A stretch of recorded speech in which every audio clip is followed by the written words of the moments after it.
नमस्कार my dear students. OP लाडवाड़ की तरफ से आप सभी साथियों का मॉडर्न अकेडमी में स्वागत है। माय डियर फ्रेंड्स, आज का जो टॉपिक है हमारा वो है उपभोक्ता व्यवहार, यानी कंज्यूमर बिहेवियर का जो टॉपिक है इसको डिस्कस करेंगे। इसको जो है ना, कंज्यूमर जो बिहेवियर है, उपभोक्ता का व्यवहार है, मार्शल्स का उपयोगिता सिद्धांत के नाम से भी जाना जाता है। ये मार्शल्स यूटिलिटी थ्योरी जो है इस नाम से भी जाना जाता है। तो इसके अंदर हम लोग क्या डिस्कस करेंगे, सबसे पहले जो है डिस्कस करेंगे वो करेंगे उपयोगिता। उपयोगिता क्या होती है, यूटिलिटी क्या होती है। यूटिलिटी माय डियर स्टूडेंट्स, किसी कोई भी वस्तु हो सकती है एक्स वाई जेड, किसी वस्तु की मांग जो है उसमें छिपी हुई उपयोगिता के कारण से उत्पन्न होती है। नेचुरल बात है, किसी वस्तु की जो मांग की जाती है क्यों की जाती है, उस वस्तु में छिपी उपयोगिता के कारण से की जाती है। और उपयोगिता से हमारा अभिप्राय क्या होता है, किसी वस्तु अथवा सेवा की किसी मानवीय आवश्यकता को संतुष्ट करने की शक्ति से होता है। ठीक है, किसी वस्तु यानी एक्स वाई जेड जो कोई भी वस्तु होती है, उस वस्तु के अंदर मानवीय आवश्यकता को संतुष्ट करने की शक्ति होती है, उसको हम लोग क्या कहते हैं, उपयोगिता कहते हैं। जो धारणा है वो वास्तव में क्या है, आत्मनिष्ठ, अंतर्दर्शी और आंतरिक भावना है। जो उपयोगिता है, उपयोगिता का कोई रूप नहीं होता, न इसकी कोई भौतिक संरचना होती है।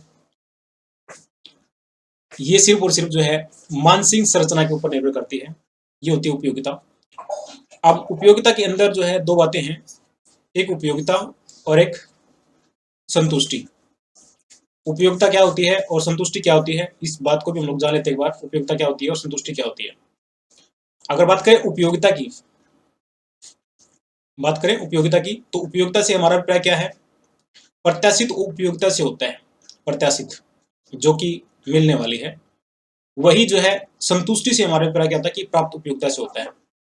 यानी जब हम लोग किसी वस्तु का उपभोग करने से पहले वस्तु के बारे में सोचते हैं कि हमें इससे इतनी उपयोगिता मिलेगी, तो वो तो क्या है, प्रत्याशित उपयोगिता, यानी संभावना जो है इतनी हो सकती है। दूसरी तरफ जो संतुष्टि है वो बाद की स्थिति है, जो वस्तु है हमने कंज्यूम कर ली, कंज्यूम करने के बाद में जो अपने को उपयोगिता मिली उसको हमने देख लिया कि कितनी मिली, तो वो सेटिस्फेक्शन है।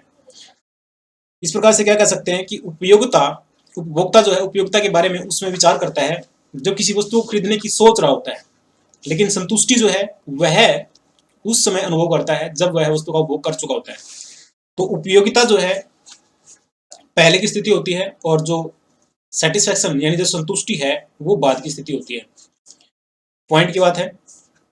नेक्स्ट पॉइंट जो दिया है, उपयोगिता को मापा जा सकता है, और यह मापन जो है ना अप्रत्यक्ष ही होता है। जो उपयोगिता है उसको मापा जा सकता है, किसमें मापा जा सकता है, जो हमारी संख्या होती है, यानी कि 1 2 3 4 5, इस प्रकार से उसको मापा जा सकता है, गणवाचक संख्या में इसको मापा जा सकता है। ठीक है, संख्यात्मक उपयोगिता विश्लेषण मांग का प्राचीनतम सिद्धांत है। ये जो संख्यात्मक उपयोगिता है, गणवाचक जो उपयोगिता विश्लेषण है, ये मांग का सबसे प्राचीनतम सिद्धांत है, सबसे पुराना सिद्धांत है, जिसे 9 प्रतिष्ठित अर्थशास्त्रियों ने दिया है।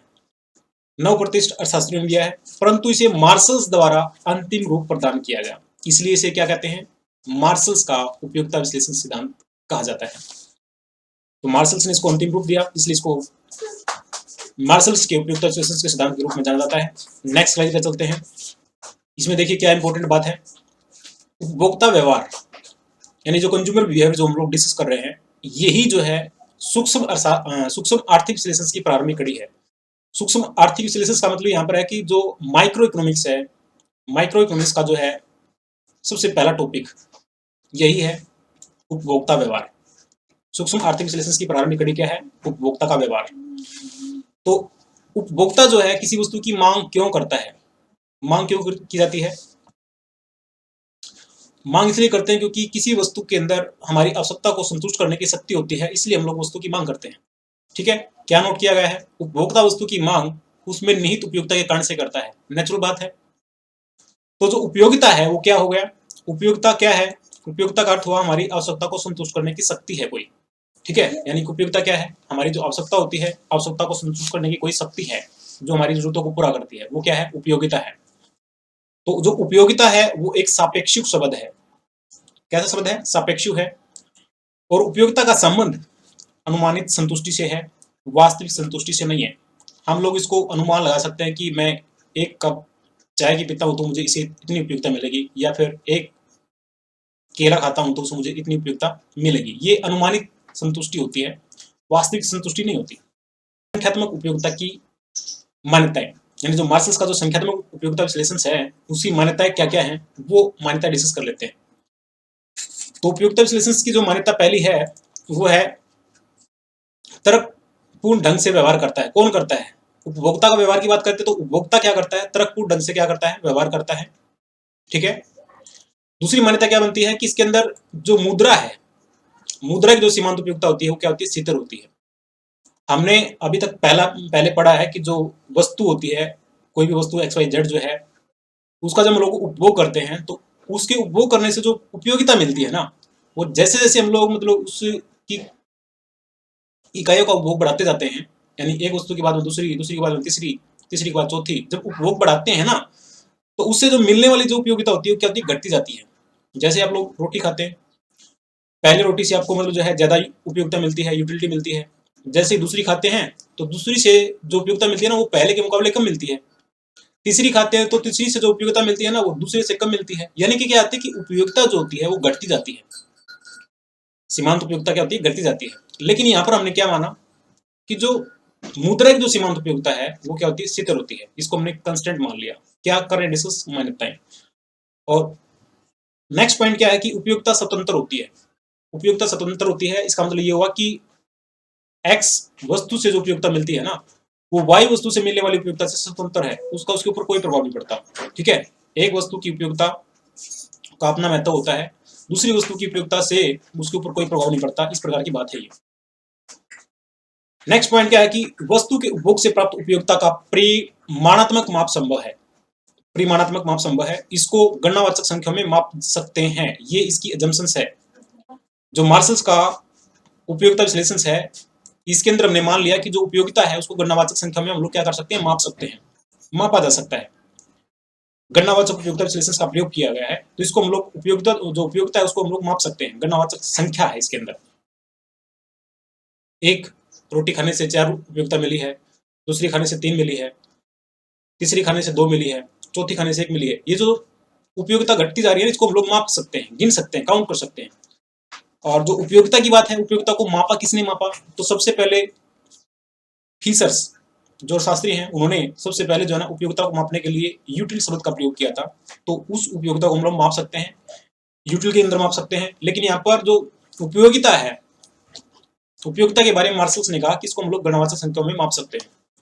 उसके बाद में नेक्स्ट पॉइंट में क्या दिखाया गया है कि इसमें उपयोगिता को योगात्मक माना जाता है, अर्थात कि भिन्न भिन्न वस्तुओं से प्राप्त उपयोगिता को जोड़कर कुल उपयोगिता प्राप्त कर लेते हैं। नेचुरल बात है, जो सीमांत उपयोगिता निकलेगी हमारी एक वस्तु से दूसरी वस्तु से तीसरी वस्तु से चौथी से, तो सभी को हम लोग जोड़ेंगे तो योग हो जाएगा ना। तो योगात्मक है यहाँ पर, यानी योग करके सभी इकाइयों की जो सीमांत उपयोगिता है उनको योग करके क्या कर लेते हैं? कुल उपयोगिता निकाल लेते हैं। तो ये सिंपल सीधी सी बात है। चलिए चलते हैं नेक्स्ट स्लाइड के ऊपर।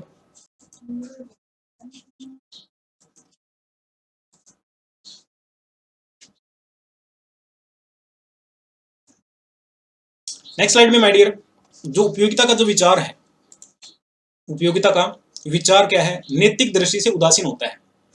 नैतिक दृष्टि से उदासीन का मतलब क्या होता है कि उपयोगिता का नैतिकता अथवा वैधानिकता से कोई संबंध नहीं है।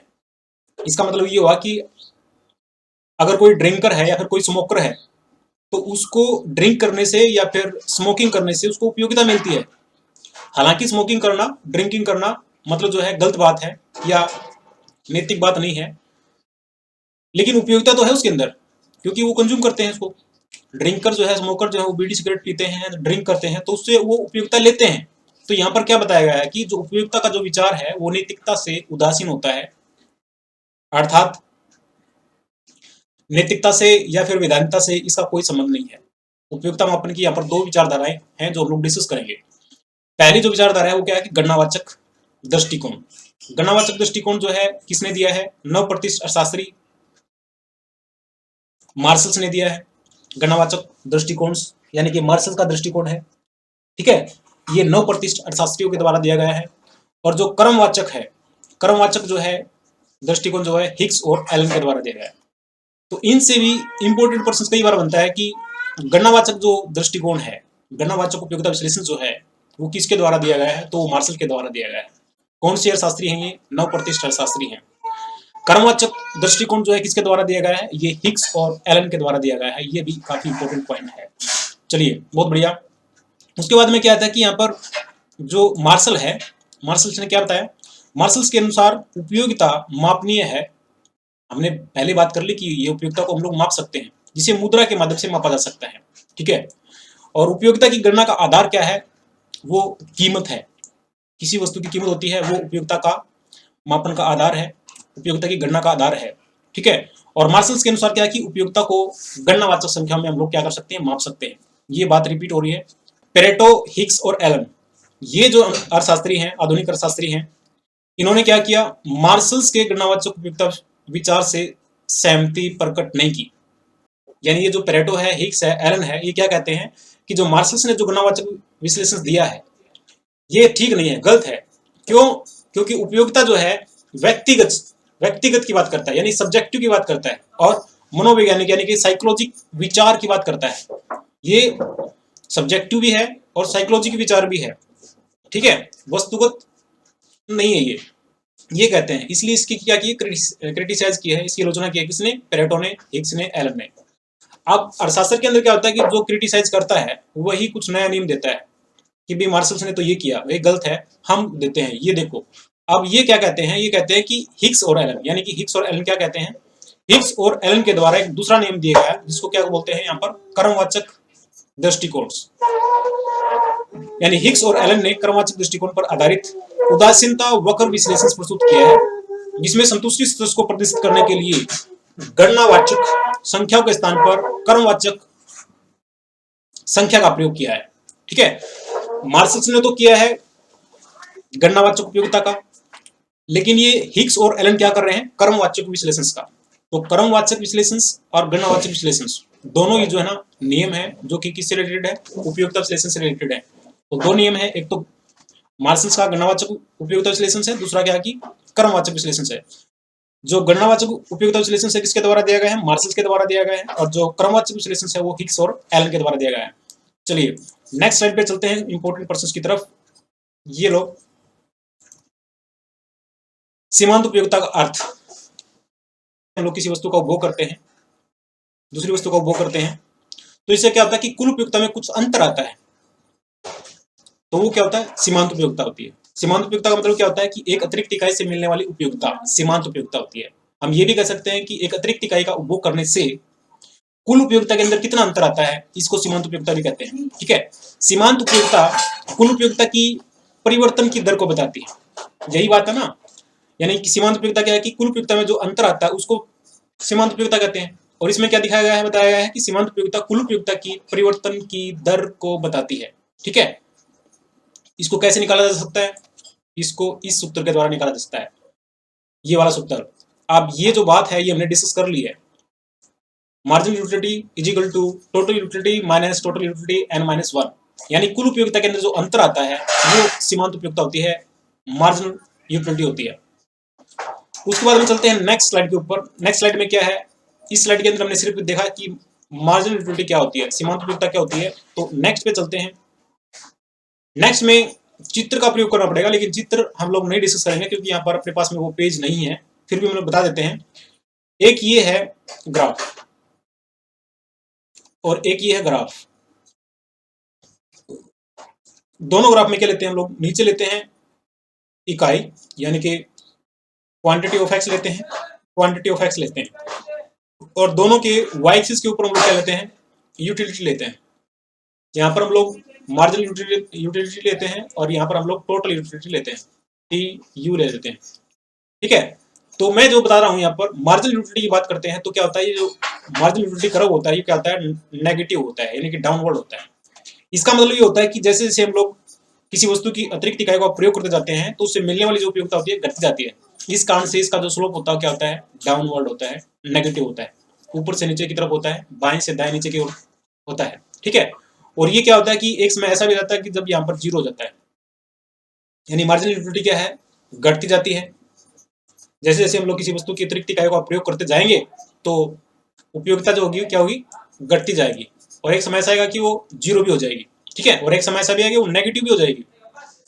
तो इस चीज को दर्शाया गया है यहाँ पर, इसके अंदर, किसके अंदर, यहाँ पर, कि जो सीमांत उपयोगिता होती है वो धनात्मक भी हो सकती है, यानी कि ये जो है, ये पोर्शन जो है ये धनात्मक है, पॉजिटिव है, और ये इस बिंदु के ऊपर क्या होता है कि 0 होती है, यहाँ पर 0 होती है, और इससे नीचे आ जाती है तो क्या होती है, नेगेटिव हो जाती है। यानी 3 चीजें बताई गई हैं यहाँ पर, ये पॉजिटिव भी हो सकती है, ये नेगेटिव भी हो सकती है, और ये 0 भी हो सकती है, सीमांत उपयोगिता।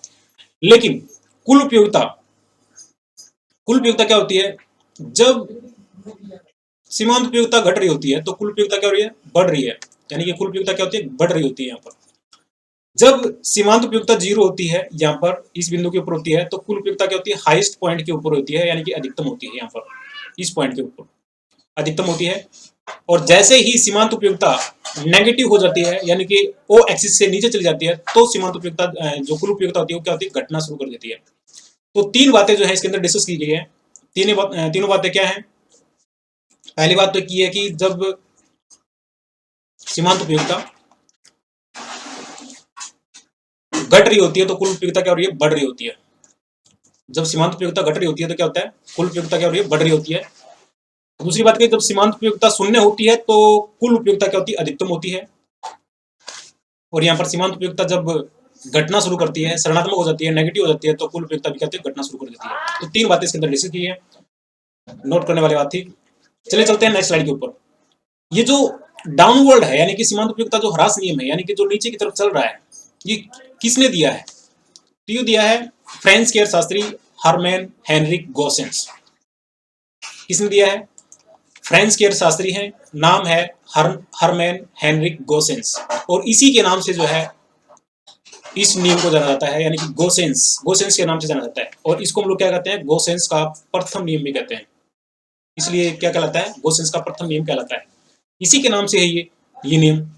और इसके अंदर क्या है, बताने वाली बात क्या है कि जो घटती सीमांत उपयोगिता है, यानी जो सीमांत उपयोगिता जो होती है वो घटती जाती है, वो क्यों होता है, ऐसा क्यों होता है, ऐसा क्यों होता है कि सीमांत उपयोगिता घट रही होती है।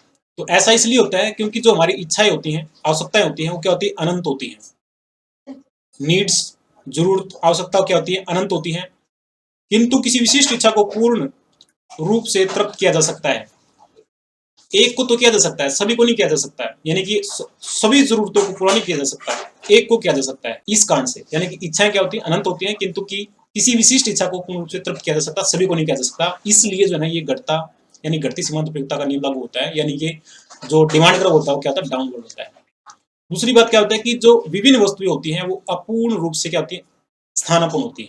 पूर्ण रूप से स्थानापन्न नहीं है, अपूर्ण से, यानी कि जो वस्तुएं हैं, विभिन्न वस्तुएं जो होती हैं वो अपूर्ण रूप से क्या होती हैं, स्थानापन्न होती हैं, पूर्ण रूप से नहीं है। इस कारण से भी क्या होता है, ये घटती सीमांत उपयोगिता का नियम लागू होता है।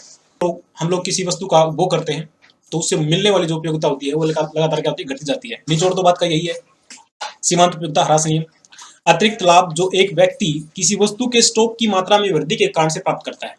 अगर हम लोग किसी वस्तु की वृद्धि करते हैं या स्टॉक में वृद्धि करते हैं तो उससे जो मिलने वाली जो उपयोगिता होती है लगातार घटती जाती है। चाहे पैसे की बात करें, किसी वस्तु की बात करें, कोई भी चीज है, उसको अगर हम बढ़ाएंगे ना तो उससे मिलने वाली जो उपयोगिता होती है एक समय ऐसा वो घटना शुरू कर देती है। अन्य बातें समान रहने पर वस्तु की स्टॉक की मात्रा में प्रत्येक वृद्धि के साथ घटता जाता है। क्या, सीमांत उपयोगिता, यानी कि मार्जिनल यूटिलिटी, ये डिस्कस किया गया है। अब चलते हैं नेक्स्ट स्लाइड के ऊपर, क्योंकि ये तो बात हो गई हमारी सीमांत उपयोगिता की। नेक्स्ट स्लाइड पे चलते हैं। ये बात की थी हमने, अन्य बातें समान रहे।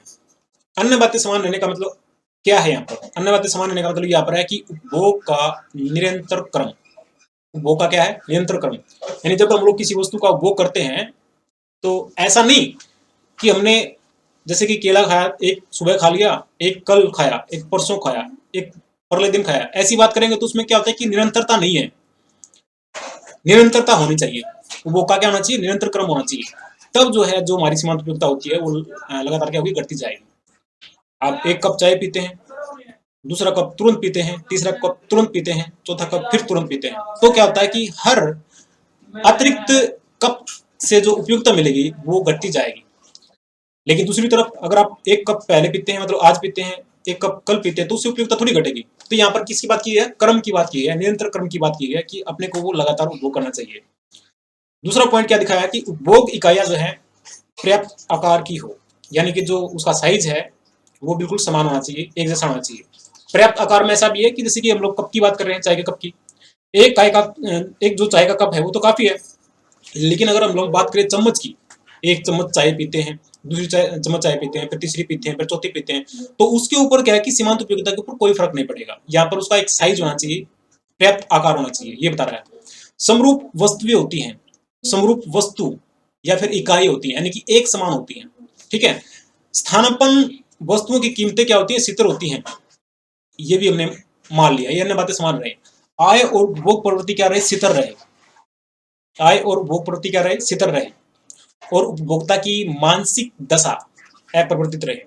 अगर मानसिक दशा चेंज हो जाती है या फिर वो कुछ और ऐसा काम कर लेता है जिससे मतलब मानसिक दशा जो है वो चेंज हो जाए, तो ऐसा नहीं होना चाहिए, वो अपरिवर्तित रहनी चाहिए, ये बताया गया है। चलिए चलते हैं आगे। नेक्स्ट स्लाइड में दिखाया गया है सीमांत उपयोगिता नियम की मान्यताएं। यहाँ पर जो मान्यताएं हैं वो क्या हैं, हालांकि हमने डिस्कस कर ली है, ये मान्यताएं हैं, जो अन्य बातें समान रहे थे वो वही मान्यताएं हैं। तो इसमें सबसे पहली बात क्या है कि इकाइयों का समान, इकाइयां एक समान, ये हमने डिस्कस कर लिया है। रुचि, आदत और स्वभाव और आय समान होनी चाहिए, ये भी हमने डिस्कस कर लिया है। समय अंतराल न हो, ये भी हमने डिस्कस कर लिया, ठीक है, यानी कि समय अंतराल के वस्तु का उपभोग निरंतर होना चाहिए, डिस्कस कर लिया है। और मूल्य में कोई परिवर्तन न हो, ये भी डिस्कस कर लिया है। और मुद्रा की सीमांत उपयोगिता स्थिर रहे, ये भी डिस्कस कर लिया है, ये मान्यताएं हैं, ठीक है। और उपभोक्ता की मानसिक स्थिति अभी जस्ट डिस्कस किया है, ये भी स्थिर रहे, ठीक है, इसमें किसी प्रकार का परिवर्तन न हो। और इंपॉर्टेंट मान्यता है कि उपयोगिता की संख्यात्मक माप संभव है, यानी कि उपयोगिता का क्या है, संख्यात्मक माप संभव है, इसको हम लोग गणनावाचक संख्याओं में माप सकते हैं। ये किसने दिया है, मार्शस ने दिया है भैया, ठीक है। तो ये मान्यता है कि हम लोग उपयोगिता को गणनावाचक संख्याओं में माप सकते हैं। चलिए चलते हैं नेक्स्ट स्लाइड के ऊपर, लेकिन उससे पहले हम लोग इसको थोड़ा रिमूव कर देते हैं। ये लो, विनिमय मूल्य और प्रयोग मूल्य। विनिमय मूल्य और प्रयोग मूल्य काफी इंपॉर्टेंट बात है इसके अंदर। विनिमय मूल्य क्या होता है और प्रयोग मूल्य क्या होता है, देखो विनिमय मूल्य और प्रयोग मूल्य के आधार पर इधर किसी वस्तु का क्या होता है, प्राइस निर्धारित होता है। किसी वस्तु का क्या होता है, कीमत निर्धारित होती है, किसके आधार पर, विनिमय मूल्य के आधार पर और प्रयोग मूल्य के आधार पर। लेकिन दोनों के दोनों क्या है, डिफरेंट है। डिफरेंट क्या है, जैसे कि अगर हम बात करें पानी की, पानी की बात करते हैं तो पानी से अपने को कितनी मिलती है, क्या मिलता है, उपयोगिता मिलती है, कुल उपयोगिता मिलती है, काफी ऊंची होती है, क्योंकि हर बार जो है ना मतलब घंटे के बाद दूसरे घंटे के बाद पीते हैं, कुल उपयोगिता ऊंची होती है। इसका प्रयोग मूल्य भी क्या होता है, ऊंचा होता है, यानी कि अधिक होता है। प्रयोग मूल्य तो ऊंचा है, लेकिन विनिमय मूल्य कितना होता है इसका, नीचा होता है, ठीक है। अगर पानी की बात करते हैं तो पानी क्या है, पानी की कुल उपयोगिता ऊंची होती है, ठीक है, और इसका प्रयोग मूल्य भी ऊंचा होता है। प्रयोग ज्यादा है तो इसका मतलब प्रयोग मूल्य ऊंचा है, कुल उपयोगिता ऊंची है क्योंकि ज्यादा पिया जाता है, ठीक है। लेकिन सीमांत उपयोगिता बहुत कम होती है। सीमांत उपयोगिता यानी कि अतिरिक्त इकाई का उपभोग करते हैं तो उससे जो मिलने वाली जो सीमांत उपयोगिता होती है वो कम होती है, बहुत ही कम होती है। इसलिए क्या होता है, इसका विनिमय मूल्य भी क्या होता है, कम होता है। यानी कि जो विनिमय मूल्य की बात की है वो किसके आधार पर की है, सीमांत उपयोगिता के आधार पर, कुल उपयोगिता के आधार पर नहीं, सीमांत उपयोगिता के आधार पर इसने क्या किया है, विनिमय मूल्य का, विनिमय मूल्य की बात की है। यानी सीमांत उपयोगिता बहुत कम होती है, किसकी, पानी की सीमांत उपयोगिता कम होती है, इसलिए क्या होता है, इसका विनिमय मूल्य भी क्या होता है, कम होता है। लेकिन दूसरी तरफ बात करें हीरे की, हीरे की बात करते हैं तो हीरे की बात करें तो हीरे का प्रयोग मूल्य कितना होता है, हीरे का जो प्रयोग मूल्य होता है, वैल्यू इन यूज होता है, वो बहुत ही क्या होता है, कम होता है। प्रयोग मूल्य वैल्यू इन यूज की कुल उपयोगिता से संबंधित होता है। इसमें बात करने वाली जो है वो ये है, यहाँ पर देखिए हीरे का प्रयोग मूल्य बहुत ही कम होता है, लेकिन विनिमय मूल्य अधिक होता है। प्रयोग तो बहुत ही कम होता है, शादी ब्याह में प्यार जाता है, ठीक है, बहुत ही कम लोग मतलब बहुत ही कम मात्रा में इसका यूज करते हैं, तो प्रयोग मूल्य क्या होगा उसका, बहुत ही कम है। लेकिन विनिमय मूल्य है बहुत ही ज्यादा है, यानी कि एक्सचेंज किया जाता है उसको। हीरे का प्रयोग मूल्य बहुत कम है और विनिमय मूल्य अधिक होता है। तो यहाँ पर ये क्या है कि विरोधाभास की बात करता है। यहाँ पर क्या है कि हीरे पानी का विरोधाभास इसी का उदाहरण होता है। ऐसा क्यों होता है, क्यों होता है, क्योंकि पानी की कुल उपयोगिता तो अधिकतम है लेकिन सीमांत उपयोगिता कम होती है, ठीक है, सीमांत उपयोगिता बहुत कम होती है। और हीरे की कुल उपयोगिता बहुत ही कम होती है और सीमांत उपयोगिता बहुत अधिक होती है, इसलिए इसको क्या बोलते हैं, हीरा पानी विरोधाभास। हीरे पानी का विरोधाभास जो है इसी का एक उदाहरण है। किसका? सीमांत उपयोगिता का और कुल उपयोगिता का एक उदाहरण है। विनिमय मूल्य और प्रयोग मूल्य आप लोग समझ गए होंगे। किसका विनिमय मूल्य अधिक होता है, किसका प्रयोग मूल्य अधिक होता है। अगर बात करें प्रयोग मूल्य की, तो प्रयोग मूल्य जो है पानी का अधिक होता है, ठीक है, विनिमय मूल्य बहुत कम होता है। लेकिन हीरे का जो प्रयोग मूल्य होता है वो बहुत ही कम होता है, विनिमय मूल्य ज्यादा होता है। तो प्राइस की बात करते हैं, प्राइस किसी कम होती है पानी की, क्यों? क्योंकि उसकी सीमांत उपयोगिता कम होती है, यानी कि विनिमय मूल्य कम होता है। लेकिन हीरे का विनिमय मूल्य अधिक होता है, इसलिए उसकी क्या होती है, कीमत बहुत ज्यादा अधिक होती है। तो विनिमय मूल्य जो है यहाँ पर मायने रखता है, ठीक है, प्रयोग मूल्य नहीं। अभी करते हैं सम सीमांत उपयोगिता का नियम। ये भी जो है गोसेंस का ही नियम है, लेकिन ये दूसरे नियम के नाम से जाना जाता है। जो सम सीमांत उपयोगिता का जो नियम है, ये वाला नियम, ये जो है गोसेंस का दूसरा नियम है। इसको गोसेंस के दूसरे नियम के नाम से जाना जाता है। सम सीमांत उपयोगिता का नियम किसके द्वारा दिया गया है? गोसेंस के द्वारा दिया गया है। कौन सा नियम है? दूसरा नियम है। तो कम उपयोगी वस्तु के स्थान पर अधिक उपयोगी वस्तु का, या फिर महंगे साधन के स्थान पर कम महंगे साधन का प्रतिस्थापन करना ही क्या कहलाता है? प्रतिस्थापन का नियम कहलाता है। ये तो बात की प्रतिस्थापन की। उसके बाद में दूसरी बात क्या है, वो है सम सीमांत उपयोगिता का नियम। सम सीमांत उपयोगिता के नियम को हम लोग क्या कहते हैं? सम सीमांत उपयोगिता का नियम को हम लोग कहते हैं क्या? इसे अधिकतम संतुष्टि का नियम या फिर अनुपातिकता का नियम भी कहते हैं। यानी जो सम सीमांत उपयोगिता का नियम है, इसके द्वारा हम लोग क्या करते हैं? अपनी संतुष्टि को, अपनी उपयोगिता को, यूटिलिटी को अधिकतम करते हैं इस नियम के अनुसार पर।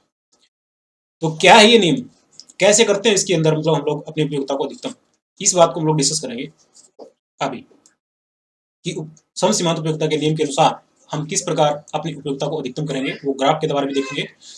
लेकिन पहले इसकी जो बेसिक है उसको हम लोग डिस्कस कर लेते हैं। अब मार्शल्स आ गया इसके अंदर। मार्शल क्या कहता है? मार्शल्स का उपयोगिता विश्लेषण जो हमने डिस्कस किया है, जो कि गणनावाचक उपयोगिता विश्लेषण दिया है, ठीक है, वो क्या है कि आय प्रभाव, प्रतिस्थापन प्रभाव और कीमत प्रभाव, तीनों की क्या करता है? अपेक्षा करता है।